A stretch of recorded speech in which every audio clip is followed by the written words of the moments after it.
Evangelho de Marcos, capítulo 1. As boas notícias acerca de Jesus Cristo, a mensagem, começam aqui, seguindo ao pé da letra o livro do profeta Isaías. Observem com atenção: enviei meu mensageiro adiante de vocês. Ele preparará a estrada para vocês. Trovão no deserto, preparem-se para a chegada de Deus. Tornem o caminho plano e reto. João o Batista apareceu no deserto pregando um batismo de mudança de vida que leva ao perdão dos pecados. As pessoas se atropelavam para ir a ele, desde a Judéia e Jerusalém, e enquanto confessavam seus pecados, eram batizadas por ele no Rio Jordão, como sinal de uma vida transformada. João vestia uma túnica de pelo de camelo, amarrada à cintura por um cinto de couro. Alimentava-se de gafanhotos e mel silvestre. Sua pregação era esta: o mais importante está por vir. O protagonista deste drama, perante o qual sou um simples figurante, mudará a vida de vocês. Eu os batizo aqui no rio, mudando a velha vida de vocês pela vida no reino. O batismo dele, com o Espírito Santo, irá mudá-los de dentro para fora. Nessa época, Jesus de Nazaré apareceu na Galileia e foi batizado por João no Jordão.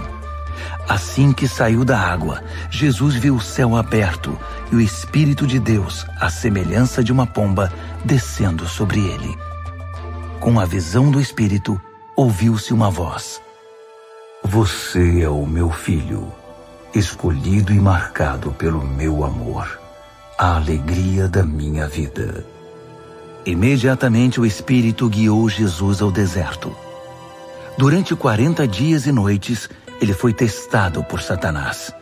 Animais selvagens eram sua companhia e os anjos tomavam conta dele. Depois que João foi preso, Jesus mudou-se para a Galileia e ali pregava: O tempo é agora. O reino de Deus está aqui. Mudem de vida e creiam na mensagem. Caminhando pela praia do mar da Galileia, Jesus avistou Simão e seu irmão André pescando com redes. Era nisso que trabalhavam. Jesus convidou-os: Venham comigo. Vou fazer de vocês um novo tipo de pescadores. Vou mostrar como pescar pessoas em vez de peixes. Sem fazer uma pergunta, eles simplesmente largaram as redes e foram com ele. Alguns metros adiante, perto da praia, ele viu os irmãos Tiago e João, filhos de Zebedeu, que estavam no barco consertando as redes. Jesus fez aos dois a mesma proposta. Imediatamente, eles deixaram seu pai, Zebedeu, o barco e os empregados e o acompanharam. Eles entraram em Cafarnaum. Quando o sábado chegou, Jesus foi logo para a sinagoga e passou o dia lá ensinando. O povo ficou admirado com seu ensino objetivo e confiante, sem os sofismas e excitações usados pelos líderes religiosos. De repente, estando ele ainda na sinagoga, a reunião foi interrompida por um homem extremamente perturbado, que gritava: O que você veio fazer aqui conosco, Jesus? Sei o que você veio fazer aqui, Nazareno. Você é o Santo de Deus e veio aqui para nos destruir. Jesus ordenou: Quieto, saia dele. O espírito perturbador agitou o homem, protestou em voz alta e saiu. Os ouvintes, impressionados, cochichavam entre si: O que está acontecendo aqui? Um novo ensinamento com demonstração prática. Ele consegue calar espíritos demoníacos imundos e ainda os expulsa. A notícia correu rapidamente e todos na Galileia ficaram sabendo do incidente. Jesus saiu da sinagoga e foi para a casa de Simão e André, acompanhado por Tiago e João. A sogra de Simão estava de cama, ardendo em febre. Informado disso, Jesus foi até onde ela estava, pegou-a pela mão e a fez levantar-se. Tão logo a febre a deixou, ela foi preparar o jantar para eles. Ao anoitecer, depois do pôr do sol, foram trazidas a ele pessoas doentes e afligidas por espíritos malignos. A cidade inteira fez fila na porta da casa. Ele curou os corpos doentes e as almas atormentadas. Os demônios conheciam sua verdadeira identidade, mas ele não permitia que se pronunciassem. Ainda não havia amanhecido quando ele se levantou e retirou-se para orar num lugar isolado. Simão e os que estavam com ele foram procurá-lo. Eles o encontraram e disseram: Todos estão à tua procura. Jesus decidiu: Vamos a outras cidades, para que eu possa pregar ali também. Faz parte da minha missão. Assim, por toda a Galiléia, ele visitou sinagogas, que era um lugar de reunião, pregando e expulsando demônios.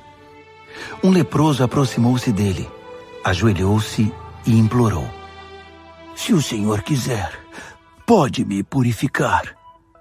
Emocionado, Jesus estendeu a mão, tocou o leproso e disse: Quero, fique limpo. A lepra desapareceu na hora. A pele do homem ficou lisa e saudável. Jesus o despediu com ordens estritas: Não diga nada a ninguém. Apenas se apresente ao sacerdote e leve a oferta de purificação, como Moisés prescreveu, para validar a cura diante da comunidade. Mas assim que se afastou de Jesus, o homem saiu contando a cura que recebera, espalhando a notícia por toda a cidade. Jesus então passou a entrar na cidade de modo mais discreto, pois já não podia fazer isso publicamente. No entanto, ele logo foi encontrado, e o povo corria para ele, vindo de todos os lugares.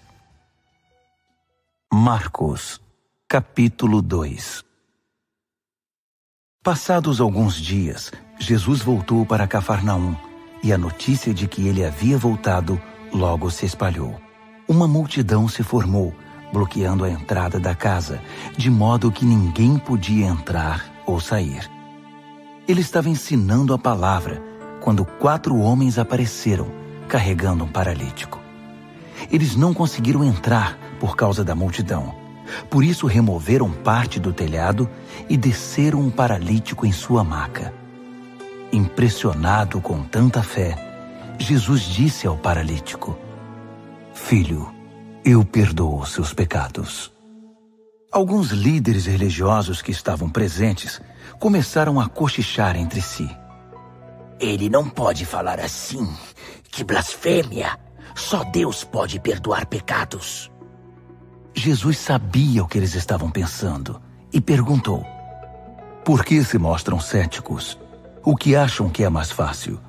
Dizer, eu perdoo os seus pecados, ou levante-se, pegue sua maca e comece a andar? Pois bem, para que fique claro que sou o Filho do Homem e estou autorizado a fazer uma coisa e outra, voltou-se para o paralítico e ordenou: Levante-se, pegue sua maca e vá para casa. E o homem assim fez. Levantou-se, pegou sua maca e saiu andando diante de todos. Eles esfregaram os olhos, custando acreditar no que viam. Mas então louvaram a Deus. Nunca vimos nada igual! Jesus foi uma vez mais caminhar à beira-mar.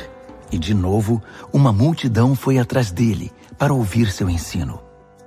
Caminhando, ele viu Levi, filho de Alfeu, que era cobrador de impostos. Jesus convidou: Venha comigo. Ele se levantou e passou a segui-lo. Mais tarde, Jesus e os discípulos estavam jantando na casa de Levi e seus convidados eram pessoas de má reputação. Surpreendentemente, alguns deles se tornaram seguidores de Jesus. Os líderes religiosos e os fariseus, vendo Jesus na companhia daquela gente, foram tomar satisfação com os discípulos. Que exemplo ele está dando, andando com essa gente desonesta e essa ralé? Jesus escutou a crítica e reagiu. Quem precisa de médico? Quem é saudável ou quem é doente? Estou aqui para dar atenção aos de fora, não para mimar os da casa que se acham justos. Os discípulos de João e os discípulos dos fariseus tinham o costume de jejuar. Por isso, alguns foram perguntar a Jesus: por que os seguidores de João e os fariseus adotam a disciplina do jejum, mas os seus seguidores não? Jesus respondeu: numa festa de casamento, vocês não economizam no bolo nem no vinho, porque estão festejando. Depois, poderão até precisar economizar, mas não durante a festa. Enquanto o noivo e a noiva estão com vocês, é tudo alegria. Depois que os noivos forem embora, o jejum pode começar. Ninguém joga água fria na fogueira enquanto tem gente em volta. Essa é a vinda do reino. Ele continuou: ninguém corta um cachecol de seda para remendar uma roupa velha. Usa-se um remendo que combine. Ninguém guarda vinho em garrafas rachadas. Num sábado, Jesus atravessava uma plantação de cereal. Enquanto caminhavam, os discípulos descascaram algumas espigas. Os fariseus reclamaram com Jesus: seus discípulos estão quebrando as regras do sábado. Jesus reagiu: é mesmo? Vocês nunca leram o que Davi e seus companheiros fizeram quando estavam com fome? Ele entrou no santuário e comeu o pão fresco do altar na frente do sacerdote principal Abiatar, o pão santo que ninguém podia comer senão os sacerdotes, e o repartiu com os companheiros. Jesus acrescentou: o sábado foi feito para o nosso benefício. Não somos escravos do sábado. O Filho do Homem não é escravo do sábado. É o Senhor dele. Marcos, capítulo 3.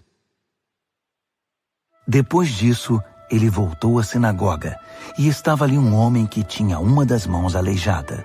Os fariseus estavam de olho para ver se ele iria curá-lo, quebrando o sábado.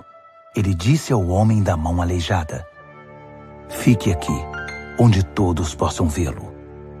Então ele perguntou aos presentes: que atitude é coerente com o sábado? Fazer o bem ou o mal? Ajudar as pessoas ou deixá-las sem ajuda? Ninguém disse nada. Ele os encarou um a um, indignado com a religiosidade inflexível deles, e então ordenou ao homem: estenda a mão. Ele a estendeu. Ela ficou perfeita. Os fariseus se retiraram imediatamente, discutindo como unir forças com os partidários de Herodes para acabar com Jesus. Jesus partiu com seus discípulos para o mar, só para sair dali. Mas uma multidão imensa foi atrás dele. Gente da Galiléia, da Judéia, de Jerusalém, da Idumeia, da região próxima do Jordão e das vizinhanças de Tiro e Sidom. Um mundaréu de gente desejosa de conhecer ao vivo aquele de quem tanto tinham ouvido falar. Ele recomendou aos discípulos que tivessem um barco preparado. Assim, não seria atropelado pela multidão. Pelo fato de ele haver curado muitas pessoas, todos os que sofriam de algum mal se acotovelavam para chegar o mais perto possível dele e tocá-lo. E no caso dos espíritos malignos, quando o reconheciam, caíam e gritavam: você é o Filho de Deus! Mas Jesus não dava atenção a eles. Fazia-os calar, proibindo-os de dizer em público quem ele era. Ele subiu a uma montanha e convidou alguns para o acompanhar. Foram juntos, e ali ele escolheu 12 e os designou apóstolos. Jesus os reuniu para enviá-los a proclamar a palavra. Também lhes daria autoridade para expulsar demônios. Os 12 são: Simão. Jesus mais tarde chamou Pedro, que significa rocha. Tiago, filho de Zebedeu. João, irmão de Tiago. Jesus passou a chamar os irmãos Zebedeu de Boanerges, que significa filhos do trovão. André, Felipe, Bartolomeu, Mateus, Tomé, Tiago, filho de Alfeu, Tadeu, Simão o Zelote, Judas Iscariotes, que o traiu. Jesus foi para casa e, como sempre, uma multidão se formou em volta. Era tanta gente pedindo ajuda que ele não tinha tempo nem para comer. Alguns parentes, informados da situação, foram tirá-lo de lá, até pela força, se necessário. Eles suspeitavam que Jesus estava perdendo o juízo. Os líderes religiosos de Jerusalém espalharam o boato de que ele estava praticando magia negra, fazendo truques diabólicos para impressionar o povo, mostrando poder espiritual. Jesus contestou a calúnia. Faz sentido um demônio lutar contra outro demônio? Satanás expulsaria o próprio Satanás? Uma família que vive brigando se desintegrará. Se Satanás expulsa Satanás, não irá se destruir? Acham que é possível, em plena luz do dia, entrar na casa de um homem forte e acordado e roubar seus bens sem amarrá-lo primeiro? Amarrem-no e então poderão roubá-lo. Faço aqui uma advertência. Não há nada dito ou feito que não possa ser perdoado. Mas se vocês persistirem nas calúnias contra o Espírito Santo de Deus, estarão deliberadamente rejeitando aquele que perdoa, rompendo relações com aquele que os sustenta. Ele fez essa advertência porque era acusado por eles de ter ligação com o maligno. Naquele momento, sua mãe e seus irmãos apareceram.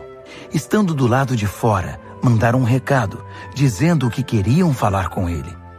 Ele estava cercado pela multidão quando recebeu o recado. Sua mãe e seus irmãos estão lá fora à sua procura. Jesus respondeu: Quem vocês acham que são minha mãe e meus irmãos? Olhando ao redor para cada um dos que estavam sentados à sua volta, ele declarou: Estão bem aqui na frente de vocês. Esses são minha mãe e meus irmãos. Mais vale a obediência que laços de sangue. Quem faz a vontade de Deus é meu irmão, irmã e mãe. Marcos, capítulo 4. Ele voltou a ensinar à beira da praia. A multidão que se formou em torno dele era tão grande que ele entrou num barco perto da praia e assentou-se. Jesus usou o barco como púlpito, enquanto o povo se acotovelava perto da água. Ele ensinava por meio de histórias, muitas histórias. Ouçam, o que vocês acham? Um agricultor estava semeando. Enquanto fazia seu trabalho, algumas sementes caíram pelo caminho e aves as comeram. Outras caíram no meio dos pedregulhos. Brotaram rapidamente, mas não aprofundaram raízes. Com o calor do sol, secaram tão rapidamente quanto haviam brotado. Outras ainda caíram no meio das ervas daninhas. As sementes chegaram a brotar, mas foram sufocadas. Nenhuma sobreviveu. Por fim, algumas, porém, caíram em boa terra e floresceram, produzindo uma colheita que superou todas as expectativas. Vocês estão entendendo? Quando eles ficaram sozinhos, os que eram mais chegados a ele, além dos 12, pediram que ele explicasse a história. Ele disse: Vocês têm o privilégio de conhecer melhor o reino de Deus. Conhecem as suas verdades. Mas para aqueles que ainda não podem ver, tudo é dito por meio de histórias, a fim de guiá-los a discernimentos mais profundos. Essas pessoas são assim. Seus olhos estão abertos, mas não veem nada. Seus ouvidos estão abertos, mas não entendem uma palavra. Recusam-se a voltar-se para Deus para receber perdão. Ele continuou: Entenderam o objetivo da história? Todas as minhas histórias têm o mesmo propósito. O agricultor planta a palavra. Alguns são como a semente que cai à beira do caminho. Assim que ouvem a palavra, Satanás arranca o que foi plantado neles. Outros são como a semente que cai no meio dos pedregulhos. Ouvem a palavra e a recebem com grande entusiasmo. Mas assim como a palavra não cria raízes, a emoção passa ou surge alguma dificuldade, não sobra nada. A semente lançada no meio das ervas daninhas é aquele que ouve a mensagem do reino, mas é vencido pela preocupação, e pela ilusão de manter o que tem e de ganhar mais. A mensagem é sufocada e não sobra nada. A semente lançada na terra boa é a pessoa que ouve a palavra e a abraça, e a colheita supera todas as expectativas. Jesus continuou: alguém compra uma lâmpada para pôr debaixo do tanque ou debaixo da cama? O que se faz não é colocá-la numa prateleira? Nós não estamos guardando segredos, nós os estamos revelando. Não estamos escondendo nada, mas tornando público. Vocês estão entendendo? Ouçam bem o que estou dizendo. Fiquem atentos quando algum espertalhão ensinar que vocês podem vencer na vida por vocês mesmos. Dar é o caminho, não ganhar. Generosidade produz generosidade. A avareza empobrece. Então Jesus disse: o reino de Deus é como sementes lançadas num campo por um homem. Ele vai dormir e se esquece do que fez. A semente brota e cresce, mas ele nem imagina como isso ocorre. A terra dá conta de tudo, sem a ajuda dele. Primeiro o caule, depois a espiga e por fim o grão. Quando o grão está maduro, ele o colhe. É o tempo da colheita. Como podemos descrever o reino de Deus? Que ilustração podemos usar? É como a semente de mostarda. É uma das menores sementes, mas uma vez plantada, germina e cresce tanto que os pássaros fazem ninhos em seus ramos e abrigam-se à sua sombra. Com outras histórias semelhantes, ele apresentava sua mensagem ao povo, aplicando as histórias à experiência e compreensão deles. Ele sempre contava uma história. Quando estava sozinho com seus discípulos, explicava tudo, desfazendo o emaranhado. Todos os nós eram desatados. Naquele dia, ao cair da tarde, ele decidiu: vamos para o outro lado do mar. Eles entraram no barco em que ele estava. Outros barcos foram atrás deles. De repente, uma tempestade violenta os envolveu. As ondas invadiam a embarcação, ameaçando afundá-la, enquanto Jesus, com a cabeça sobre um travesseiro, dormia na popa do barco. Os discípulos o acordaram, implorando: mestre, não vais fazer nada! Nós vamos morrer! Jesus acordou e ordenou ao vento que se acalmasse. Ele disse ao mar: quieto, sossegue. O vento virou brisa e o mar ficou em plena calmaria. Jesus repreendeu os discípulos: por que tanto medo? Vocês não têm fé? Eles estavam apavorados e confusos. Afinal, quem é este homem? Se perguntavam. Até o vento e o mar se acalmam quando ele ordena. Marcos, capítulo 5. Eles chegaram ao outro lado do mar, na terra dos Gerazenos. Assim que Jesus saiu do barco, um louco, vítima de demônios, saiu do cemitério e correu para ele. O homem vivia no meio das sepulturas. Ninguém conseguia prendê-lo. Era impossível acorrentá-lo ou amarrá-lo. Ele fora amarrado muitas vezes com cordas e correntes, mas quebrava as correntes e arrebentava as cordas. Ninguém era forte o bastante para subjugá-lo. Noite e dia, vagava entre as tumbas e pelas colinas, gritando e cortando o próprio corpo com pedras pontiagudas. Quando ele viu Jesus, correu na direção dele e curvou-se reverentemente. Depois, rugiu em protesto: o que queres comigo, Jesus, Filho do Deus Altíssimo? Em nome de Deus, não me perturbes. Jesus havia ordenado ao espírito maligno: fora, saia deste homem. Jesus perguntou: diga-me seu nome. Ele respondeu: meu nome é Multidão, pois somos muitos. Em desespero, implorou a Jesus que não o expulsasse daquela região. Uma grande manada de porcos estava pastando numa colina perto dali. Os demônios então suplicaram a Jesus: Manda-nos para os porcos. Permita que vivamos neles. Jesus permitiu. Mas aos porcos aconteceu pior do que ao homem. Enlouquecidos, correram, pularam de um penhasco, caíram no mar e se afogaram. Aterrorizados, os que cuidavam dos porcos saíram em disparada e contaram o incidente na cidade e na região. Todos queriam ver de perto o que havia acontecido.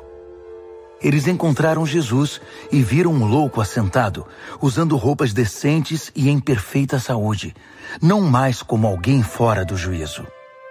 Os que haviam presenciado a cena contaram aos outros o que acontecera ao endemoniado e aos porcos. No princípio, os curiosos ficaram impressionados.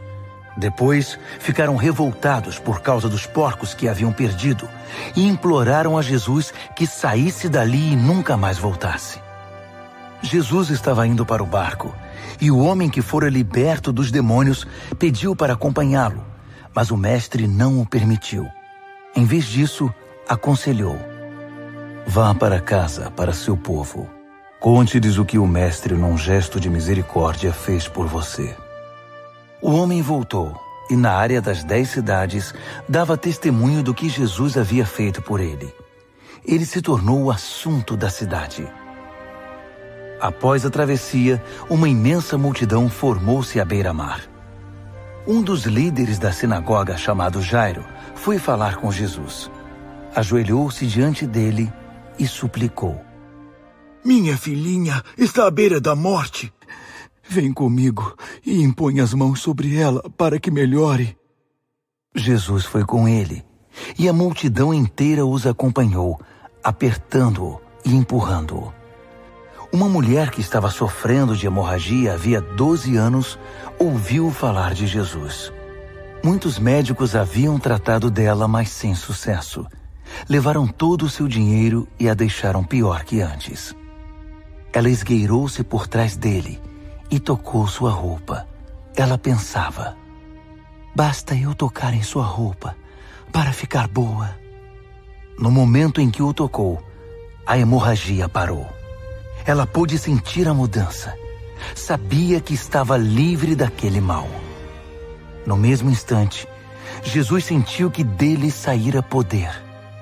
Voltou-se para a multidão e perguntou: quem tocou minha roupa? Os discípulos disseram: como assim? A multidão empurra e aperta de todo lado, e o Senhor quer saber quem o tocou? Mas ele insistiu, olhando ao redor para ver quem o tocara. A mulher, sabendo o que havia acontecido e que o havia tocado, tremendo de medo, ajoelhou-se diante dele e contou toda a história. Jesus lhe disse: filha, você se arriscou por causa da sua fé e agora está curada. Tenha uma vida abençoada. Seja curada da sua doença. Enquanto ele ainda falava, algumas pessoas chegaram da casa do líder da sinagoga e informaram: sua filha morreu. Por que continuar incomodando o mestre? Ouvindo o que diziam, Jesus tranquilizou o homem: não dê atenção a eles. Apenas confie em mim. Ele não permitiu que ninguém fosse com ele, exceto Pedro, Tiago e João. Entraram na casa, abrindo caminho entre os fofoqueiros, sempre ávidos por uma novidade, e pelos vizinhos que haviam trazido comida. Jesus foi ríspido com eles. Por que todo esse falatório e essa choradeira sem sentido? A criança não está morta, está dormindo.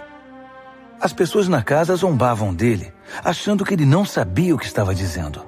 Contudo, Jesus dispensou todos eles, chamou o pai e a mãe da criança e seus companheiros e entrou no quarto da menina.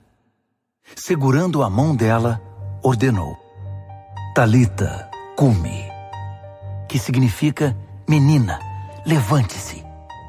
Ela se levantou e começou a andar. A menina tinha 12 anos de idade. Os pais, obviamente, não continham a alegria, mas Jesus deu ordens estritas para que não contassem nada a ninguém e ordenou: deem a ela alguma coisa para comer. Marcos, capítulo 6. Quando partiu dali, Jesus voltou para sua cidade. Seus discípulos o acompanharam. No sábado, ele começou a ensinar na sinagoga. Os ouvintes ficaram impressionados. Ele é muito bom, comentavam. De onde vem tanta sabedoria, tanta capacidade? Perguntavam-se. Não demorou, porém, já estavam falando mal dele. Ora, ele é apenas um carpinteiro, o filho de Maria. Nós o conhecemos desde menino. Conhecemos também seus irmãos, Tiago, José, Judas e Simão, e suas irmãs. Quem ele pensa que é? Mesmo sem conhecê-lo direito, eles o desprezavam. Jesus declarou: um profeta só não é importante em sua terra e em sua família, nas ruas em que brincou quando criança. Jesus não pôde fazer muita coisa ali. Impôs as mãos sobre uns poucos doentes e os curou. Nada mais. Não pôde vencer a resistência deles. Assim decidiu visitar as outras cidades, ensinando o povo. Jesus convocou os 12 e enviou-os em duplas. Deu-lhes autoridade e poder para enfrentar a oposição maligna, além das seguintes instruções. Não pensem que precisarão de muito equipamento para cumprir a missão. Vocês são o equipamento. Nada de depender do dinheiro. Sejam simples. Nada de hospedagem de luxo. Hospedem-se num lugar simples e contentem-se com isso. Se não forem bem recebidos e se não os ouvirem, retirem-se sem estardalhaço, sem fazer cena. É hora de dar de ombros e continuar o caminho. Então eles partiram. Em alegre tom de urgência, anunciaram uma mudança radical de vida. Por onde passaram, expulsaram demônios e levaram saúde aos doentes, ungindo o corpo e curando a alma. Herodes tinha conhecimento de tudo isso, porque o nome de Jesus estava na boca de todo mundo. O rei dizia: esse deve ser João o Batista, que voltou dos mortos. Por isso é capaz de fazer milagres. Outros discordavam. Não, é Elias. Outros ainda opinavam. É um profeta, exatamente como os profetas dos tempos antigos. Herodes, porém, insistia. Tenho certeza de que é João. Eu o decapitei e agora ele está de volta, vivo. Esse Herodes foi aquele que mandara que João fosse preso e acorrentado por causa de Herodias, mulher de seu irmão Filipe. Pois João havia irritado Herodes por denunciar o adultério do rei. Fervendo de raiva, ela queria matá-lo, mas não ousou fazê-lo porque Herodes respeitava João. Convencido de que ele era um homem santo, o rei dispensava-lhe um tratamento especial. Sempre que o ouvia, sentia-se culpado. Mesmo assim, apreciava a palavra de João. Entretanto, chegou um dia especial, o aniversário de Herodes. Ele convidou toda a elite da Galileia, toda a nobreza. A filha de Herodias entrou no salão do banquete e dançou para os convidados. Ela encantou Herodes e todos os convidados. O rei disse à moça: peça-me qualquer coisa, darei o que você quiser. Entusiasmado, acrescentou: juro que divido meu reino com você se me pedir. Ela foi consultar sua mãe. O que devo pedir? Peça a cabeça de João, o Batista, foi a resposta. Empolgada, ela correu até o rei e pediu: quero a cabeça de João, o Batista, numa bandeja, e quero agora. O pedido deixou o rei abalado, mas para não perder o prestígio diante dos convidados, concedeu o que ela desejava. Ordenou que o carrasco fosse à prisão e trouxesse a cabeça de João. Ele cortou a cabeça de João e trouxe-a numa bandeja. Entregou-a à moça, que a levou para sua mãe. Quando os discípulos de João souberam do fato, foram buscar o corpo e lhe deram um sepultamento digno. Os apóstolos voltaram de sua missão e relataram a Jesus tudo o que haviam feito e ensinado. Jesus disse: venham, vamos parar e descansar um pouco. Era tanta gente indo e vindo que eles não tinham tempo nem para comer. Eles entraram no barco e foram para um lugar mais tranquilo. Entretanto, alguém os viu partindo, e a notícia se espalhou. Muita gente saiu correndo das cidades vizinhas e chegou ao lugar de destino antes deles. Quando Jesus saiu do barco, uma multidão imensa o aguardava. Ao ver todo aquele povo, ele ficou comovido. Afinal, eram como ovelhas sem pastor. Ele imediatamente pôs-se a ensiná-los. Já no cair da tarde, os discípulos viram que Jesus estava se alongando e o interromperam. Estamos no meio do nada e está ficando tarde. Despede o povo para que eles saiam e consigam o que comer nas redondezas. Jesus respondeu: vocês vão dar comida a eles. Eles perguntaram: é sério? Mesmo que gastemos uma fortuna? Mas ele não estava brincando. Quantos pães vocês têm? Verifiquem. Não demorou para saberem. 5 pães e 2 peixes, informaram. Jesus mandou que todos se assentassem em grupos de 50 ou de 100 na grama verde. Ele tomou os 5 pães e os 2 peixes, olhou para o céu, orou, abençoou o pão, partiu-o e entregou tudo aos discípulos, que por sua vez o repartiram com o povo. Ele fez o mesmo com o peixe. Todos comeram e ficaram satisfeitos. Os discípulos recolheram 12 cestos de sobras, e os que participaram da refeição foram cerca de 5.000. Terminada a refeição, Jesus insistiu em que os discípulos entrassem no barco e fossem para Betsaida, enquanto ele despedia o povo. Em seguida, ele subiu a uma montanha para orar. Tarde da noite, o barco já estava longe, e Jesus ainda estava em terra. Ele podia ver a dificuldade de seus companheiros com os remos, pois o vento estava contra o barco. Por volta das 4 horas da madrugada, Jesus foi na direção deles, andando sobre o mar. E quando se aproximou e eles o viram, pensaram que fosse um fantasma e gritaram apavorados. Jesus tratou de tranquilizá-los. Calma, sou eu. Não tenham medo. Assim que ele entrou no barco, o vento cessou. Eles ficaram perplexos, coçando a cabeça e tentando entender tudo o que havia acontecido. Não haviam entendido o que ele fizera na hora da refeição. Estavam com o coração endurecido. Concluíram a travessia, ancoraram o barco em Genezaré e lá o deixaram. Assim que pisaram em terra, a notícia rapidamente se espalhou. O povo correu até onde eles estavam, trazendo doentes em macas. Para onde quer que ele fosse, aldeia, cidade ou rota de comércio, os doentes eram levados até um local público. Eles imploravam que Jesus lhes permitisse tocar pelo menos na orla de sua roupa. E todos que a tocavam eram curados. Marcos, capítulo 7.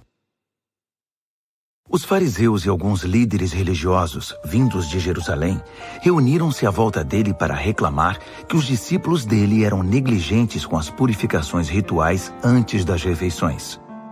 Os fariseus e judeus em geral jamais participariam de uma refeição sem primeiro proceder ao ritual da lavagem das mãos, principalmente se tivessem chegado da feira, para não mencionar como limpavam canecas, panelas e outras vasilhas.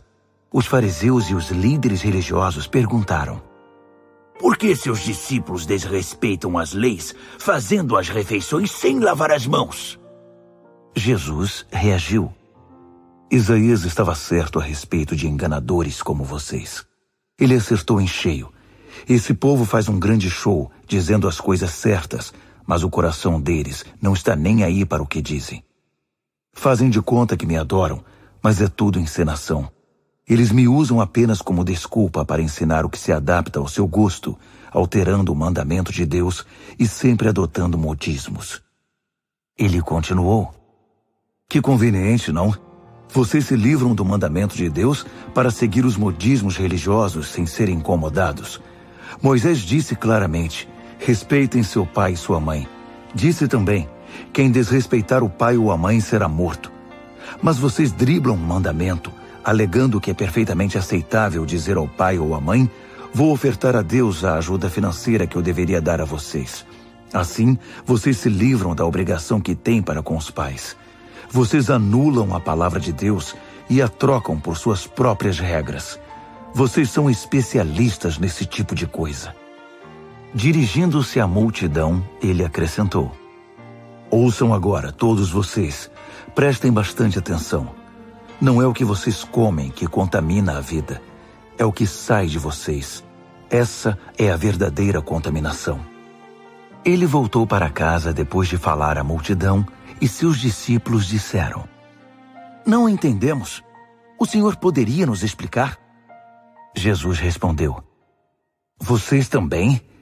Será que não entendem? Não sabem que o que se come não pode contaminar ninguém? Pois o que se come não vai para o coração, mas para o estômago.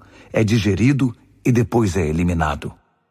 Com isso, Jesus desafiou as minuciosas leis dietéticas dos judeus, afirmando que todos os alimentos podem ser comidos. Ele continuou: o que contamina é o que sai da pessoa.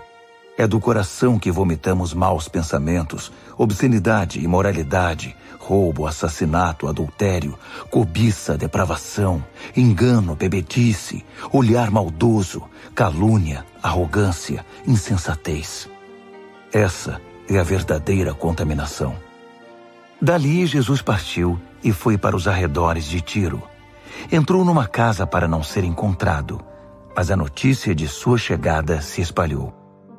Ele estava dentro de casa quando uma mulher, cuja filha era perturbada por um espírito maligno, ficou sabendo de sua presença ali. Ela se ajoelhou aos seus pés, implorando ajuda. A mulher era grega, cirofenícia de nascimento, e pediu que ele curasse sua filha. Ele disse: espere sua vez. Os filhos devem ser alimentados primeiro. Se sobrar alguma coisa, os cães poderão comer. Ela foi rápida. Entendo, mestre, mas os cães não comem das migalhas que os filhos deixam cair? Jesus ficou impressionado. Tem razão. Vá para casa. Sua filha não está mais perturbada. A aflição demoníaca se foi. Ela foi para casa e encontrou a filha tranquila na cama, livre daqueles tormentos. Ele deixou a região de Tiro e voltou para o mar da Galileia, passando por Sidom e pelo distrito das 10 cidades. Algumas pessoas trouxeram um homem que não podia ouvir nem falar e pediram a Jesus que impusesse as mãos sobre ele. Jesus tocou nos ouvidos do homem e passou-lhe um pouco de saliva na língua. Então orou, suspirou profundamente e ordenou: Efatá, abra-se. E assim aconteceu. O homem ouvia e falava perfeitamente. Jesus ordenou que mantivessem o fato em segredo, mas eles, entusiasmados, não paravam de falar no assunto. Diziam: ele faz tudo muito bem. Faz até o surdo ouvir e o mudo falar. Marcos, capítulo 8. Foi na mesma ocasião que Jesus outra vez se viu diante de uma multidão faminta. Ele chamou seus discípulos e disse: Estou com o coração partido por causa desta gente. Há 3 dias estão comigo e não tenho o que comer. Não posso mandá-los embora com fome. Vão acabar desmaiando no caminho. Alguns vieram de muito longe. Os discípulos perguntaram: Mas onde vamos encontrar comida suficiente para todos neste lugar deserto? Jesus perguntou: Quantos pães vocês têm? 7 pães, informaram. Jesus então mandou que o povo se assentasse. Depois de ter dado graças, tomou os 7 pães, partiu-os e entregou-os aos discípulos para que os repartissem com o povo. Havia também alguns peixes. Ele abençoou os peixes e ordenou aos discípulos que os repartissem de igual modo. Todos comeram à vontade, e foram necessários 7 grandes cestos para recolher as sobras. E os que participaram da refeição foram cerca de 4.000. Depois de despedir a multidão, Jesus entrou no barco com os discípulos e foram para Dalmanuta. Quando chegaram, os fariseus vieram pressioná-lo para que ele desse uma prova de quem era. Desafiado, Jesus perguntou: por que esta geração pede um sinal milagroso como garantia? A verdade é que vocês não terão sinal nenhum. Dali ele voltou para o barco e dirigiu-se para o outro lado do mar. Os discípulos, porém, esqueceram-se de levar pão, exceto por um pedaço. Aproveitando a oportunidade, Jesus aconselhou-os: fiquem de olho no fermento dos fariseus e dos partidários de Herodes. Pensando que ele os repreendia por haverem esquecido o pão, começaram a culpar um ao outro. Percebendo o que se passava, Jesus perguntou: por que estão discutindo por haverem esquecido o pão? Não entenderam ainda? Não conseguem perceber? Não se lembram dos 5 pães que demos aos 5.000? Quantos cestos de sobras vocês recolheram? Eles responderam: 12. E dos 7 pães para os 4.000? Quantos cestos de sobras vocês recolheram? 7. Ele perguntou: ainda não entendem? Ao chegarem eles a Betsaida, algumas pessoas trouxeram um cego e pediram a Jesus que o tocasse. Tomando-o pela mão, ele o levou para fora da cidade. Passou saliva nos olhos do homem, impôs as mãos sobre ele e perguntou: consegue ver alguma coisa? Ele olhou para cima e disse: vejo homens, só que eles parecem árvores andando. Jesus voltou a impor as mãos sobre ele. Dessa vez, o homem percebeu que havia recuperado completamente a visão. Agora via tudo com perfeição. Jesus mandou-o para casa, advertindo: não entre na cidade. Jesus e seus discípulos visitaram as cidades ao redor de Cesareia de Filipe. Enquanto caminhavam, ele perguntou: quem o povo diz que eu sou? Eles responderam: alguns pensam que é João o Batista, outros acham que é Elias. Há quem pense que é algum dos profetas. Ele insistiu: e vocês, quem acham que eu sou? Pedro declarou: tu és o Cristo, o Messias. Jesus pediu que guardassem segredo, que não dissessem nada a ninguém. Em seguida, resolveu explicar algumas coisas. É necessário que o Filho do Homem seja maltratado, levado a julgamento e declarado culpado pelos líderes do povo, sacerdotes e líderes religiosos. Que seja morto e 3 dias depois ressuscite. Ele falava de modo simples e claro para que todos entendessem. Pedro, porém, protestou, segurando-lhe o braço. Vendo que os discípulos hesitavam em aceitar os fatos, Jesus repreendeu Pedro.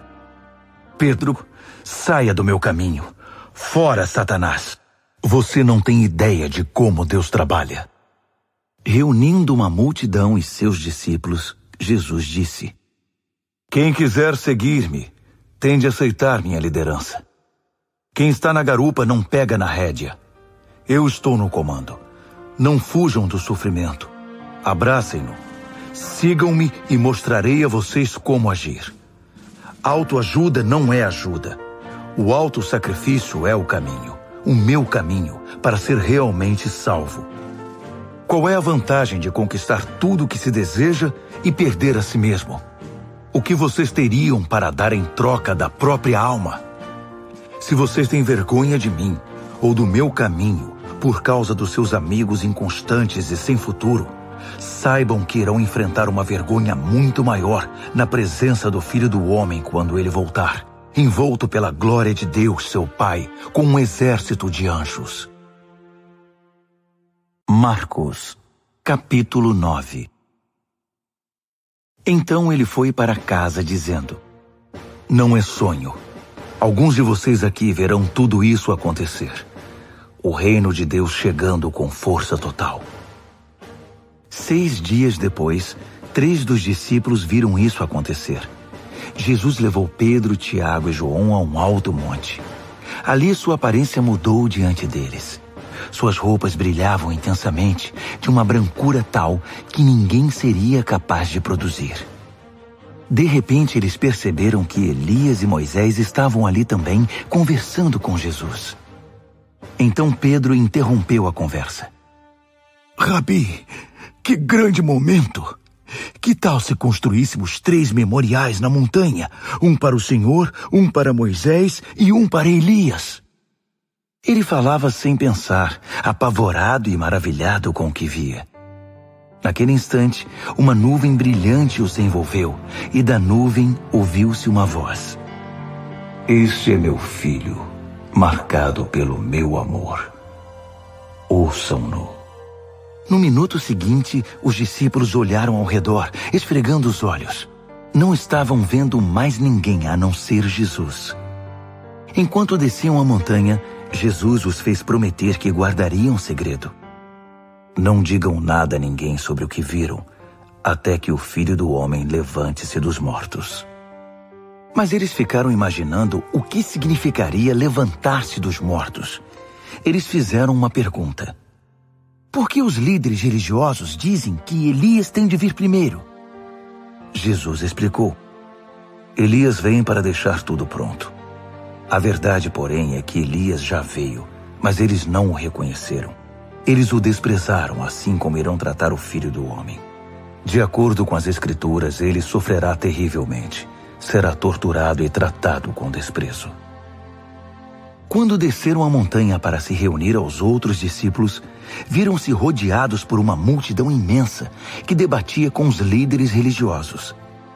Assim que viu Jesus, o povo ficou animado. Correram para ele e o saudaram. Ele perguntou: O que está acontecendo? Por que toda esta agitação?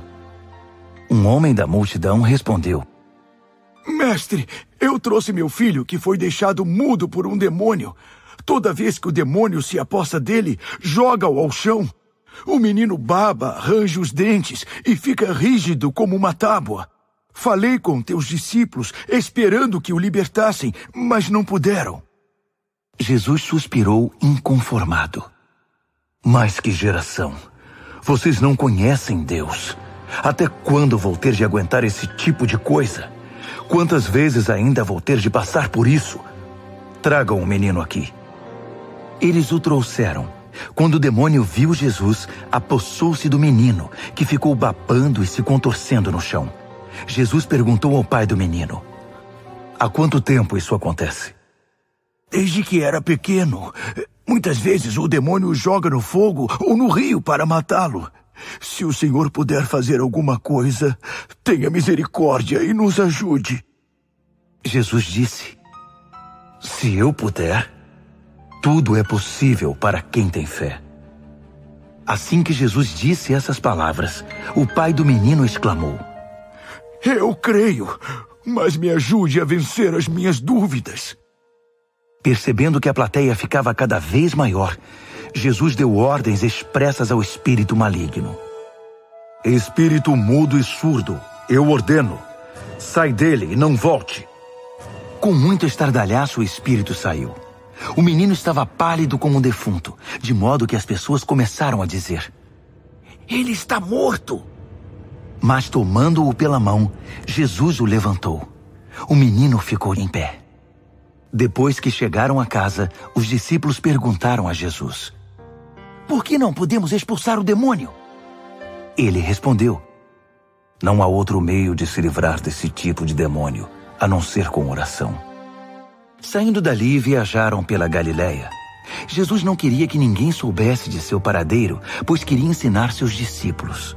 Ele anunciou: O Filho do Homem está para ser traído por gente que não quer nada com Deus. Eles o matarão, mas 3 dias depois ele aparecerá, vivo. Eles não sabiam do que ele estava falando, mas tinham medo de perguntar. Eles foram para Cafarnaum. Já em casa, ele perguntou: O que vocês discutiam pelo caminho? O silêncio foi constrangedor, porque eles estavam discutindo sobre quem deles era o maior.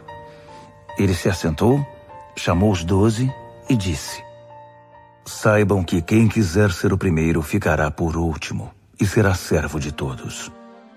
Ele pôs uma criança no meio da sala e, pegando-a nos braços, disse: quem recebe uma dessas crianças como eu estou fazendo, recebe-me também. Mais que isso, recebe o próprio Deus que me enviou. Então, João disse a Jesus: Mestre, vimos um homem usando o teu nome para expulsar demônios e o impedimos, porque ele não é do nosso grupo. Jesus reprovou-os: não o impeçam. Ninguém pode usar meu nome para fazer algo bom e poderoso e no momento seguinte afastar-se de mim. Se ele não é inimigo, é aliado. Qualquer um que lhes der um copo d'água em meu nome está do nosso lado, e Deus levará isso em conta.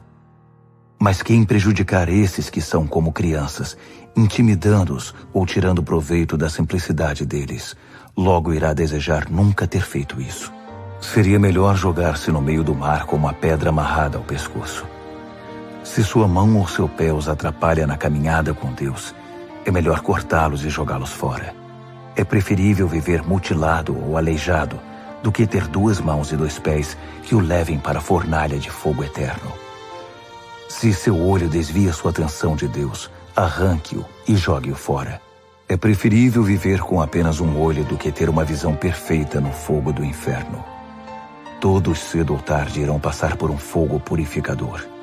Mas vocês serão preservados das chamas eternas. Por isso, preservem-se. Vivam sempre em paz. Marcos, capítulo 10.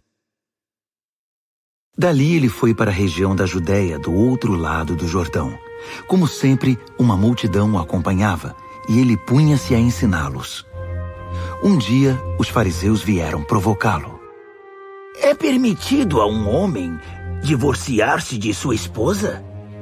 Jesus perguntou: o que Moisés determinou? Eles responderam: Moisés deu permissão que o marido a mandasse embora, dando-lhe uma certidão de divórcio. Jesus disse: Moisés deu esse mandamento apenas como concessão ao coração duro de vocês. Na criação, no plano original, Deus fez e uniu o homem e a mulher. Por isso, um homem deixa seu pai e sua mãe, e por meio do casamento se torna uma só carne com sua mulher. Não são mais 2 indivíduos, formam agora uma nova unidade. Deus criou uma união tão perfeita que ninguém pode ter a ousadia de profaná-la separando-os. Depois que estavam em casa, os discípulos voltaram a tocar no assunto. Jesus foi muito direto. O homem que se divorcia de sua esposa para se casar com outra comete adultério contra ela. A mulher que se divorcia do marido para se casar com outro comete adultério também.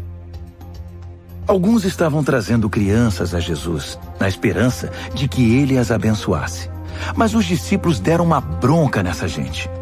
Jesus não escondeu a irritação. Não tentem afastar essas crianças. Não as impeçam de vir a mim. O reino de Deus é feito de pessoas que são como crianças. Prestem atenção. Se vocês não aceitarem o reino de Deus com a simplicidade de uma criança, nunca entrarão nele. Então, tomando as crianças nos braços, impunha as mãos sobre elas e as abençoava.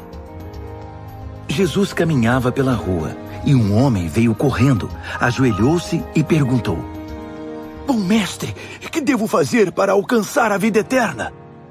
Jesus perguntou: Por que você me chama bom? Ninguém é bom a não ser Deus. Você conhece os mandamentos. Não mate, não cometa adultério, não roube, não minta, não engane, honre seu pai e sua mãe. Ele disse: Mestre, faço tudo isso desde muito novo. Jesus olhou-o nos olhos e, cheio de amor por ele, disse: Falta algo. Venda tudo o que você tem e dê aos pobres. Toda a sua riqueza então estará no céu. Depois venha me seguir. Foi um choque. Aquela era a última coisa que ele esperava ouvir. Assim, abatido, ele se foi. Sendo muito apegado aos seus bens, não queria abrir mão de tudo.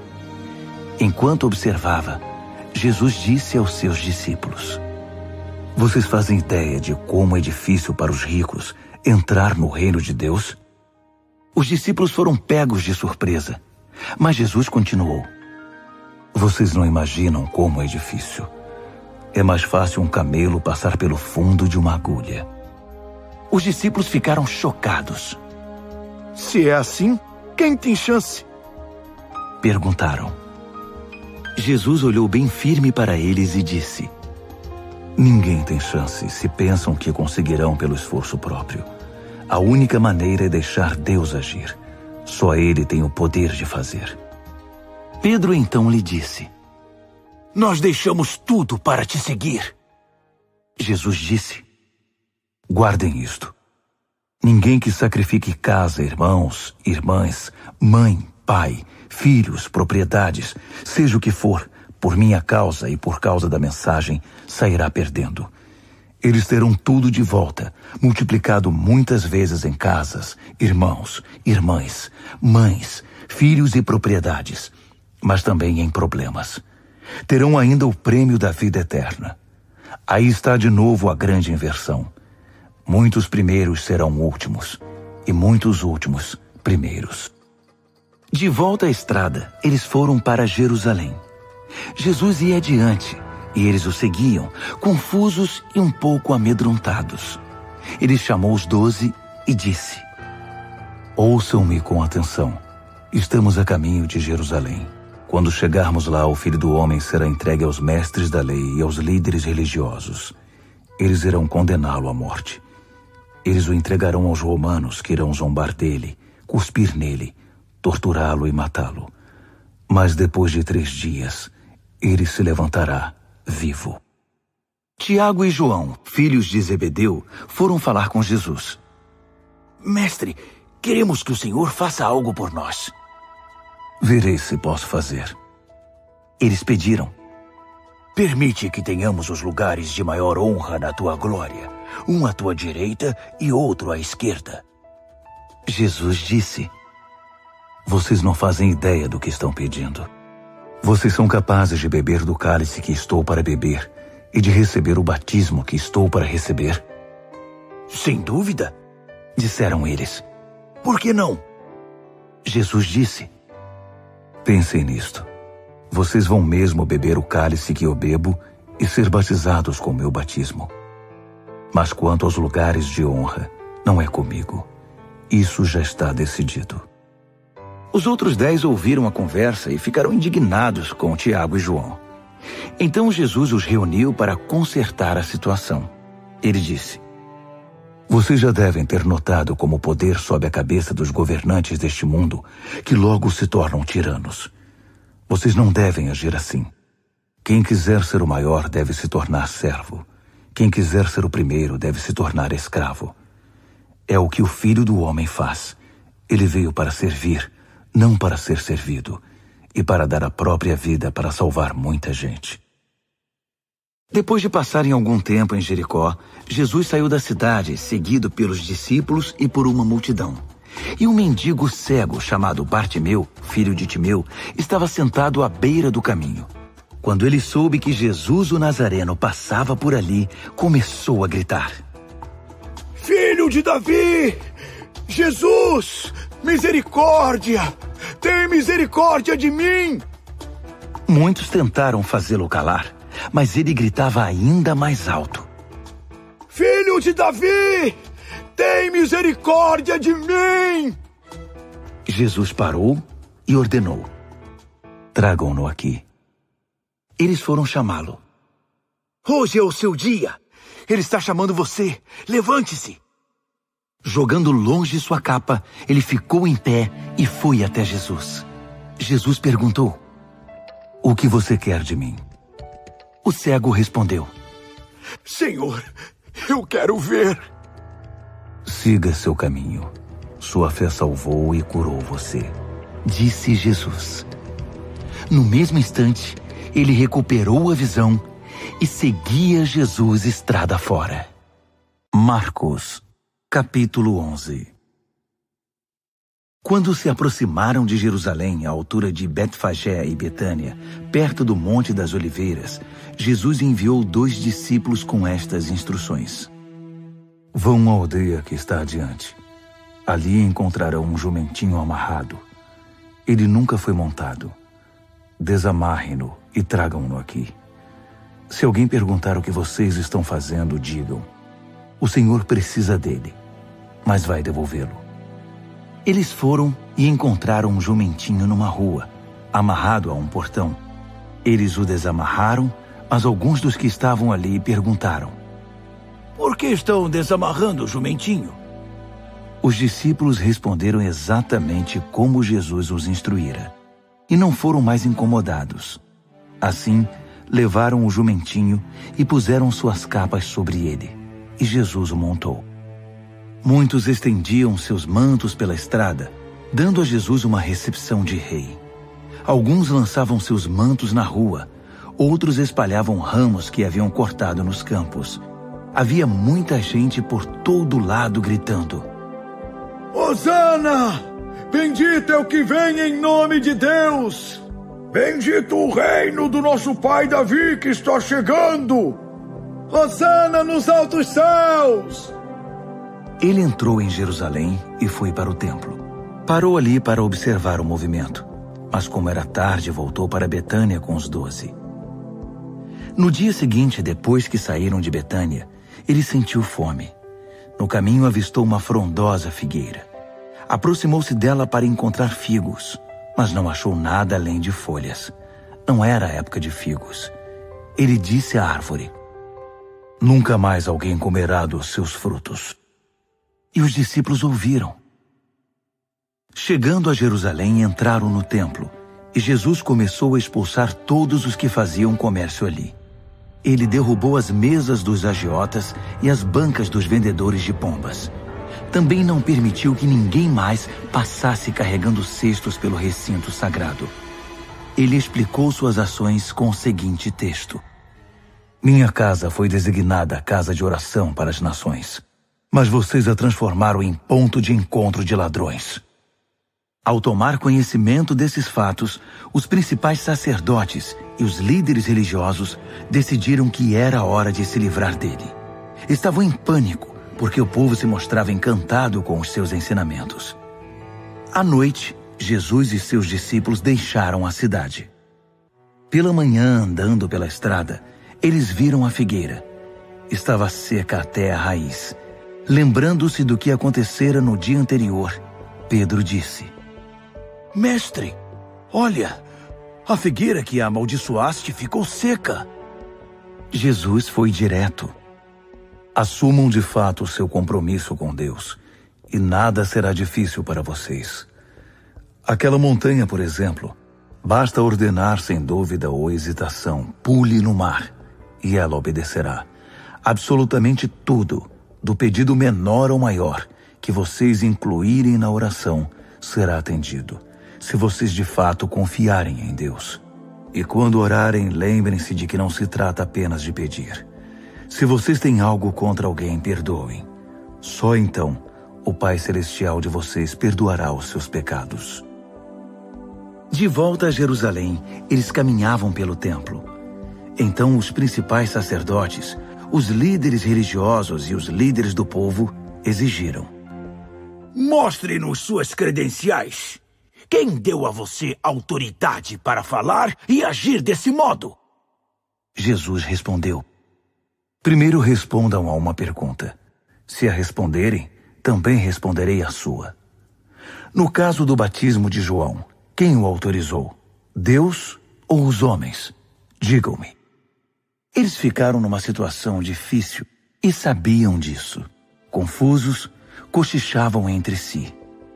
Se dissermos Deus, ele vai perguntar por que não acreditamos nele.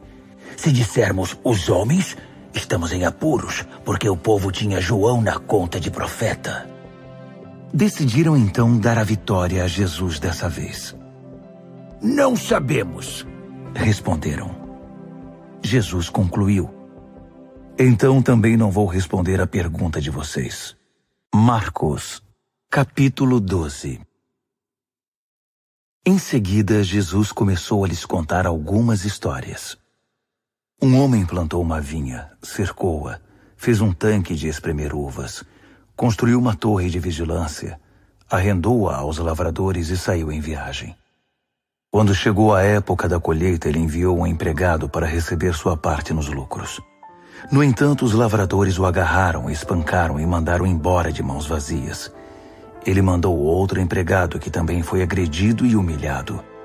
Depois enviou outro, que foi assassinado. O mesmo aconteceu com muitos outros. Uns foram agredidos, outros assassinados. Restava apenas um que podia ser enviado, seu filho amado. Já quase sem esperanças, decidiu enviar o próprio filho, pensando: meu filho eles vão respeitar. Mas os lavradores perceberam a oportunidade. Esfregaram as mãos cheios de cobiça e disseram: esse é o herdeiro. Vamos matá-lo e ficar com a vinha. Então o agarraram e mataram, e depois jogaram o corpo fora da vinha. O que vocês acham que o proprietário da vinha irá fazer? Isso mesmo. Vai se livrar dessa gente. Depois arrendará a vinha a outros. E vocês podem confirmar nas Escrituras. A pedra que os pedreiros rejeitaram é agora a principal. Isso é obra de Deus. Nós esfregamos os olhos, custando a crer nisso.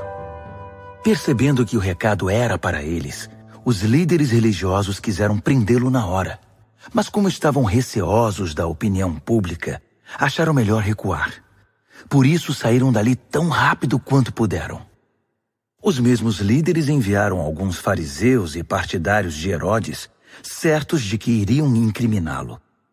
Eles disseram: mestre, conhecemos a sua integridade.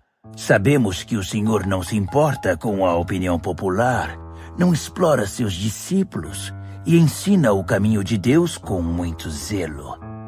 Diga-nos com toda a honestidade, é correto pagar impostos a César? Jesus percebeu de imediato a malandragem e disse: qual a razão desse joguinho? Por que tentam me pegar com essas armadilhas? Vocês têm uma moeda? Deixe-me vê-la. Eles lhe entregaram uma moeda. Quem é este que aparece na moeda? Que nome está gravado nela? César, disseram. Jesus concluiu: deem a César o que lhe pertence, e deem a Deus o que lhe é devido. Eles ficaram de boca aberta, sem saber o que responder. Alguns saduceus, o grupo que nega a ressurreição, perguntaram a Jesus: mestre, Moisés escreveu que se um homem morre sem filhos, o irmão dele é obrigado a se casar com a viúva e ter filhos com ela. Pois bem, havia 7 irmãos. O primeiro casou-se e morreu sem filhos. O segundo casou-se com a viúva. Ele morreu, mas também não teve filhos. O mesmo aconteceu com o terceiro.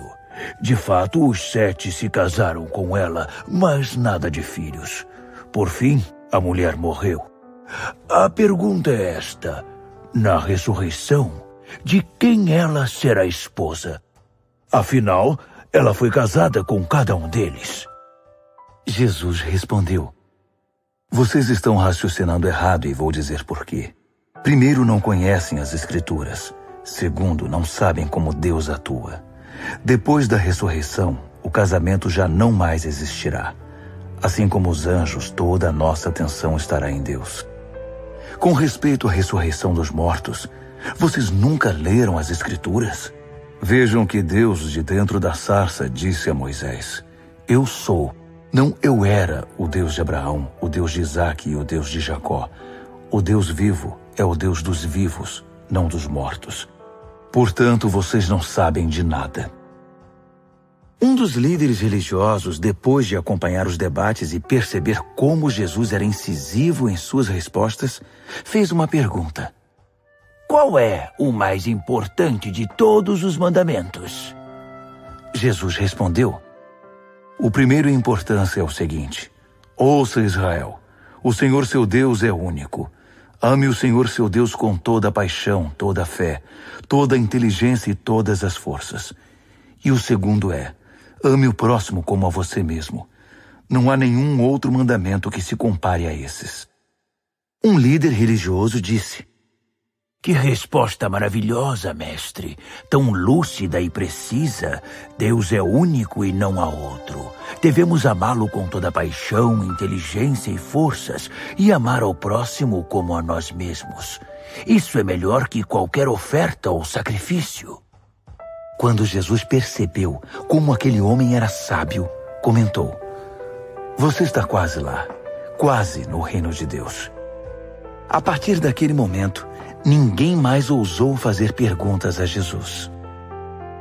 Enquanto ensinava no templo, Jesus perguntou: Como podem os líderes religiosos ensinar que o Messias é filho de Davi, quando todos sabemos que Davi, inspirado pelo Espírito Santo, disse: Deus disse ao meu Senhor: Assente-se aqui ao meu lado direito até que eu faça dos seus inimigos um descanso para os pés.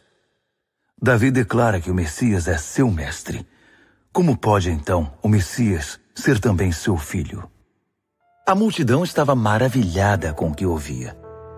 Ele continuou a ensinar: Cuidado com os líderes religiosos. O prazer deles é ostentar títulos acadêmicos, receber elogios publicamente, desfrutar posições de destaque e assentar-se nos lugares principais durante o serviço religioso. Além disso, o tempo todo eles exploram os fracos e indefesos. Quanto mais oram, pior fica a situação deles. Mas no fim, eles irão pagar por tudo isso. Assentado atrás de um gasofilácio, ele observava o povo depositar dinheiro na hora da coleta. Os ricos faziam ofertas voltosas, mas uma viúva pobre aproximou-se e ofertou 2 pequenas moedas, uns míseros centavos. Jesus chamou os discípulos em particular e comentou: A verdade é que essa viúva pobre deu uma oferta maior que a dos demais. Todos os outros deram do que não precisavam. Ela fez uma extravagância, algo que não podia fazer. Deu tudo o que possuía. Marcos, capítulo 13. Jesus saía do templo quando um dos discípulos chamou sua atenção. Mestre, olhe essas pedras, essas construções. Jesus disse: Vocês estão impressionados com essa arquitetura grandiosa? Tudo isso será um monte de ruínas até a última pedra. Mais tarde, enquanto ele estava sentado no Monte das Oliveiras, num local de onde podia avistar o templo, Pedro, Tiago, João e André foram conversar com ele. Quando essas coisas vão acontecer? Que sinal teremos de que tudo caminha para um desfecho? Jesus explicou: Cuidado com os falsos profetas do fim dos tempos. Muitos líderes com identidade falsa alegarão: Eu sou o Messias. Eles vão enganar muita gente. Quando ouvirem falar de guerras e ameaças de guerra, não entrem em pânico. Serão notícias comuns, não um sinal do fim. Haverá cada vez mais guerras entre as nações e conflitos entre os líderes. Em vários lugares haverá terremotos e fome. Mas tudo isso é nada comparado com o que está por vir. Fiquem atentos, pois vocês serão levados aos tribunais, e tudo irá de mal a pior. Vocês serão torturados, e todos perseguirão os que levam o meu nome. Vocês serão postos como sentinelas da verdade. A mensagem tem de ser pregada em todo o mundo. Quando traírem vocês e os levarem aos tribunais, não se preocupem com o que dizer. Quando chegar o momento, digam o que estiver no coração. O Espírito Santo dará testemunho por intermédio de vocês. Haverá irmão matando irmão, pai matando filho, filho matando os pais. Todos odiarão vocês por causa do meu nome. Fiquem firmes. Isso é necessário. Fiquem firmes até o fim. Vocês não ficarão desamparados, pois serão salvos. Estejam preparados para fugir quando virem a besta da profanação, estabelecida onde nunca deveria estar. Quem lê não terá dificuldade de entender o que estou falando. Quando isso acontecer, se vocês estiverem na Judéia naquele tempo, corram para as colinas. Se estiverem trabalhando no quintal, não voltem para buscar nada em casa. Se estiverem no campo, não voltem para buscar agasalho. As grávidas e as que amamentam sofrerão mais. Orem para que isso não aconteça no inverno. Serão dias difíceis. Nada parecido aconteceu desde que Deus fez o mundo, nem depois haverá. Se esses dias de aflição seguissem o curso normal, ninguém suportaria. Mas por causa dos escolhidos de Deus, a aflição será encurtada. Se alguém anunciar, aqui está o Messias, ou apontar, lá está ele, não caiam nessa. Falsos messias e pregadores mentirosos surgirão aos montes. Suas credenciais impressionantes e seus deslumbrantes espetáculos, se possível, iludiriam até os escolhidos de Deus. Fiquem atentos, pois eu os avisei com antecedência. Após aqueles tempos difíceis, o sol perderá o seu brilho, a lua ficará nublada, as estrelas cairão do céu e os poderes cósmicos sofrerão abalo. Então todos irão ver o Filho do Homem chegar em grande estilo. Seu esplendor encherá o céu. Ninguém deixará de ver. Ele enviará seus anjos, que ajuntarão os escolhidos de Deus dos 4 cantos da terra, desde os lugares mais distantes. Aprendam a lição da figueira. Quando percebem que ela começou a florescer e verdejar, vocês sabem que o verão está chegando. O mesmo acontecerá com vocês. Quando virem os sinais, saberão que não demorará muito. Levem isso a sério. Não estou me dirigindo apenas às gerações futuras, mas a vocês também. Esta era continua até que todas essas coisas aconteçam. O céu e a terra vão desaparecer, mas as minhas palavras jamais. Querem saber o dia e a hora? A verdade é que ninguém sabe, nem os anjos do céu, nem mesmo o Filho, só o Pai. Portanto, fiquem atentos, pois vocês não sabem o momento exato. É como um homem que vai viajar e deixa a casa sob a responsabilidade dos empregados, cada qual com uma tarefa, e põe o porteiro para vigiar. Portanto, permaneçam em seu posto, vigiando. Vocês não sabem a que horas o dono da casa vai voltar. De noite, à meia-noite, ao cantar do galo ou pela manhã. Vocês não vão querer que ele apareça sem aviso e os encontre dormindo no posto. Por isso reforço a advertência. Permaneçam em seus postos. Vigiem. Marcos, capítulo 14. Dali a 2 dias começaria a festa da Páscoa, com 8 dias de duração, e a festa dos pães sem fermento. Os principais sacerdotes e líderes religiosos estavam procurando um modo de prender Jesus e matá-lo. Eles concordaram em que não deveriam fazer isso durante a semana da Páscoa. Não queremos iniciar uma guerra, disseram. Jesus estava em Betânia como convidado de Simão, o leproso. Enquanto jantava, uma mulher apareceu com um frasco de perfume muito caro. Abrindo o frasco, ela derramou o perfume sobre a cabeça de Jesus. Alguns convidados ficaram indignados. Que desperdício! Esse perfume poderia ser vendido pelo valor do salário de 1 ano e o dinheiro distribuído entre os pobres. Eles fuzilavam a mulher com os olhos. Jesus, porém, disse: Deixem-na em paz. Por que vocês a incomodam? Ela acaba de fazer algo tão maravilhoso para mim. Os pobres estarão sempre aí, todos os dias, mas eu não. Sempre que quiserem, poderão fazer algo por eles, mas não para mim. Ela fez o que pôde, quando pôde. Ungiu meu corpo para o sepultamento. Tenho certeza de uma coisa. Em qualquer lugar do mundo em que a mensagem for pregada, o que ela fez aqui será lembrado e admirado. Então Judas Iscariotes, um dos 12, procurou o sacerdote principal, determinado a trair Jesus. Eles mal podiam acreditar no que ouviam e lhe prometeram uma boa recompensa. Ele ficou apenas esperando o momento certo de entregá-lo. No primeiro dia da festa dos pães sem fermento, dia de preparar o sacrifício da Páscoa, os discípulos perguntaram a Jesus: Onde queres que preparemos a ceia da Páscoa? Ele orientou 2 dos discípulos. Vão para a cidade. Um homem com um jarro de água encontrará vocês. Sigam-no. Perguntem ao proprietário da casa em que ele entrar. O mestre quer saber em qual aposento ele poderá comer a ceia da Páscoa com seus discípulos. O homem mostrará a vocês uma sala no 2º andar, espaçosa, limpa e arrumada. Façam ali os preparativos.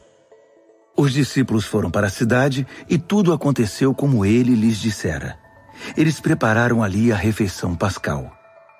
Depois do pôr do sol, ele chegou com os 12. Quando estavam à mesa, Jesus disse: tenho algo difícil, mas importante a dizer. Um de vocês me trairá.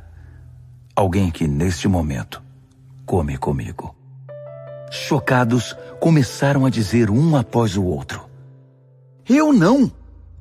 Ele respondeu: é um dos 12, alguém que come sempre comigo. O Filho do Homem sofrerá a dor da traição, já prevista nas Escrituras. Até aí nenhuma surpresa. Mas ai do traidor do Filho do Homem. Melhor que ele nunca tivesse nascido. Durante a refeição, depois de tomar o pão e abençoá-lo, Jesus o partiu, deu-o aos discípulos e disse: tomem, isto é meu corpo.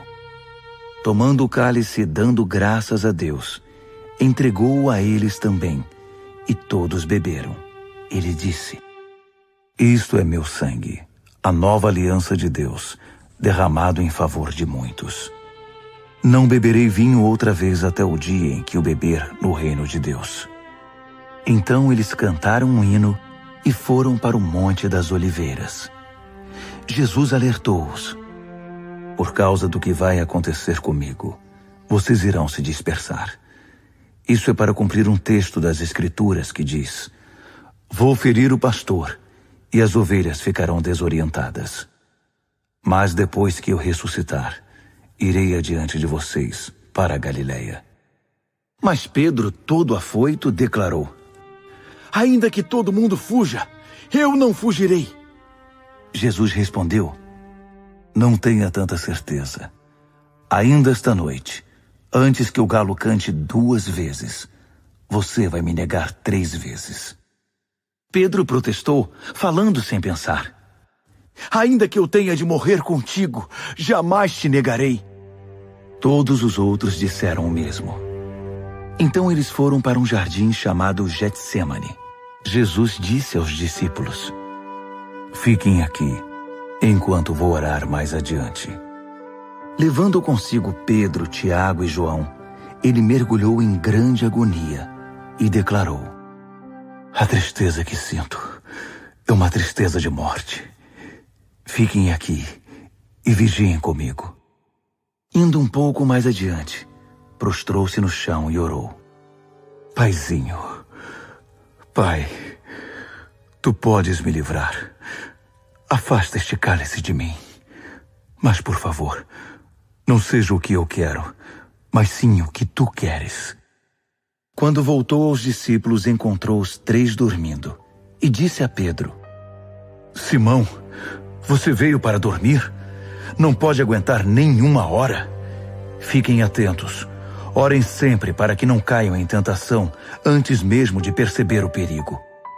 Uma parte de você está disposta a fazer qualquer coisa por Deus, mas a outra parte simplesmente não reage. Depois disso, voltou ao seu lugar e fez a mesma oração. Retornando mais uma vez, ele os encontrou dormindo. Eles simplesmente não conseguiam manter os olhos abertos e não tinham nem como se desculpar. Ele voltou pela 3ª vez e disse: Vocês vão dormir a noite toda? Minha hora chegou. O Filho do Homem está prestes a ser traído e entregue nas mãos dos pecadores. Levantem-se. Vamos. O traidor chegou. Ele mal acabou de falar e Judas, do grupo dos 12, apareceu, acompanhado por um bando de maus elementos enviados pelos principais sacerdotes, líderes religiosos e demais líderes. Eles traziam espadas e paus. O traidor havia combinado um sinal com eles. Aquele a quem eu beijar é o procurado. Prendam-no. Não o deixem fugir. Ele foi direto a Jesus e o beijou, dizendo: Mestre. Os homens então o prenderam com muita brutalidade. Mas um dos que estavam com Jesus desembainhou a espada e atacou o servo do sacerdote principal, cortando-lhe a orelha. Mas Jesus reagiu. O que é isto? Vieram me buscar com espadas e paus, como se eu fosse um bandido perigoso? Dia após dia estive ensinando no templo, e vocês nunca moveram um dedo contra mim. Vocês acabam de confirmar os escritos proféticos. Nessa hora, todos os discípulos já haviam fugido. Um jovem seguia o grupo de longe. Tudo que ele trazia sobre o corpo era um lençol. Alguns daqueles homens tentaram agarrá-lo, mas ele escapou. Fugiu nu, deixando o lençol para trás. O grupo que prendeu Jesus levou-o ao sacerdote principal, que estava reunido com os principais sacerdotes, líderes do povo e líderes religiosos. Pedro os seguira a uma distância segura. Quando chegaram ao pátio do sacerdote principal, ele se misturou com os servos e foi se aquecer perto da fogueira. Os principais sacerdotes, conspirando com o concílio judaico, tentavam achar acusações contra Jesus para condená-lo à morte. Não encontraram nada. Muitos davam falso testemunho, mas um depoimento contradizia o outro. Alguns homens apareceram com esta história. Nós o ouvimos dizer: vou derrubar o templo, construído com tanto esforço, e em 3 dias construirei outro, sem ao menos erguer a mão. Mesmo assim, não havia plena concordância entre os relatos. Nesse momento, o sacerdote principal levantou-se e perguntou a Jesus: O que você tem a dizer dessa acusação? Jesus não deu resposta. O sacerdote principal insistiu, mudando a pergunta. Você é o Messias, o Filho do Deus bendito? Jesus foi direto. Sim, eu sou, e você mesmo verá. O Filho do Homem assentado à direita do Todo-Poderoso, vindo nas nuvens do céu. Nessa hora, o sacerdote principal perdeu a compostura. Rasgando a própria roupa, gritou: Ouviram isso? Acham que precisamos de mais testemunhas? Vocês testemunharam a blasfêmia. Vão deixar que isso fique assim? Por unanimidade, eles o condenaram, e foi sentença de morte. Alguns começaram a cuspir nele. Vendaram-lhe os olhos e batiam nele, provocando. Quem bateu em você? Profetize! Os guardas levaram-no dali, sem interromper o espancamento. Enquanto isso, Pedro estava no pátio. E aconteceu que uma das empregadas do sacerdote principal, vendo Pedro se aquecer ali, olhou para ele e disse: Você estava com Jesus, o Nazareno? Mas ele negou. Não sei do que você está falando. Quando ele passou pelo pórtico, um galo cantou. A moça apontava para ele e dizia aos que estavam por ali: Ele é um deles, tenho certeza. E Pedro negou mais uma vez. Pouco depois, as pessoas ali começaram a insistir. Você tem de ser um deles. Está na cara que você é Galileu. Então Pedro ficou muito nervoso e jurou: Nunca vi esse homem de quem vocês estão falando. Na mesma hora, o galo cantou pela segunda vez. Pedro lembrou-se do que Jesus dissera: Antes que o galo cante 2 vezes, você vai me negar 3 vezes. Sem se conter, desabou a chorar.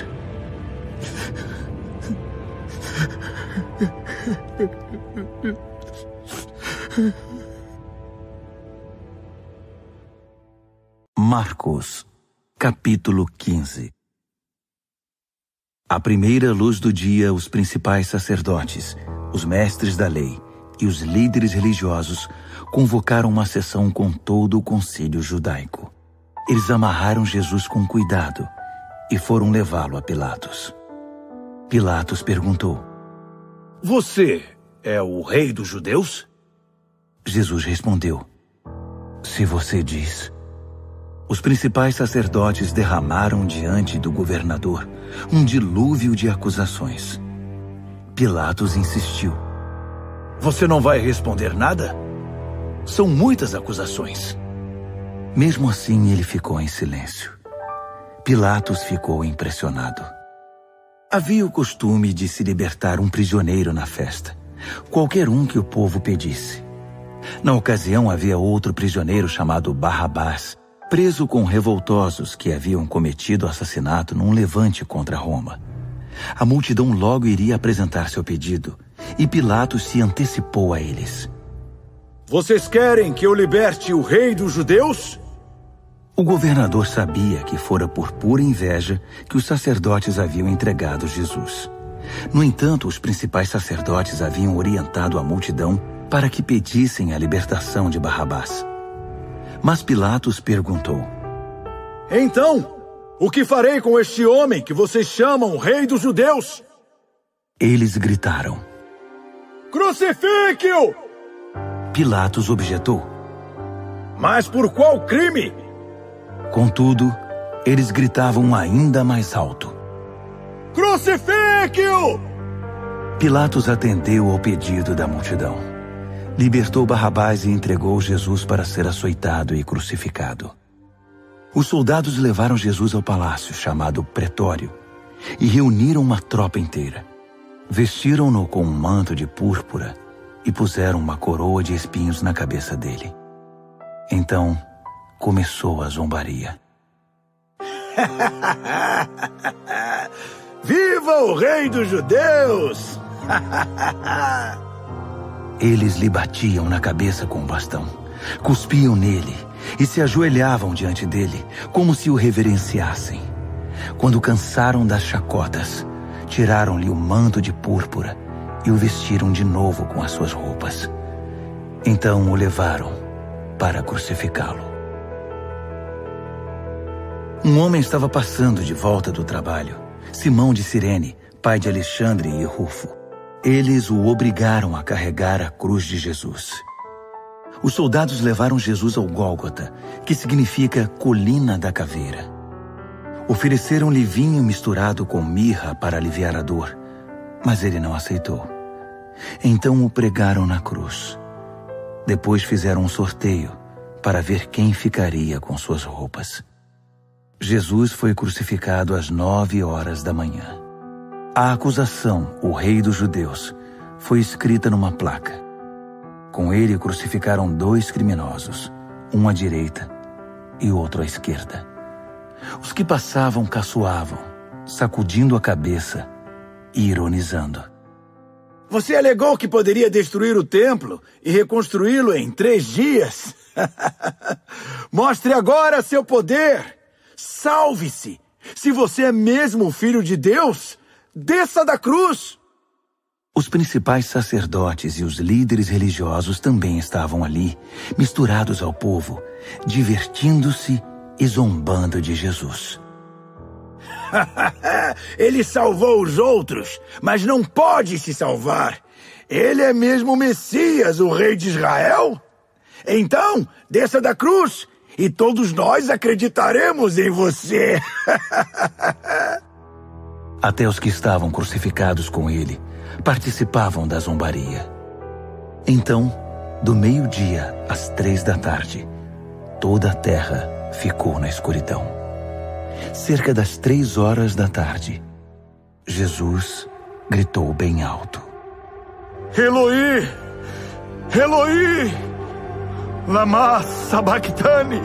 Que quer dizer: meu Deus, por que me abandonaste?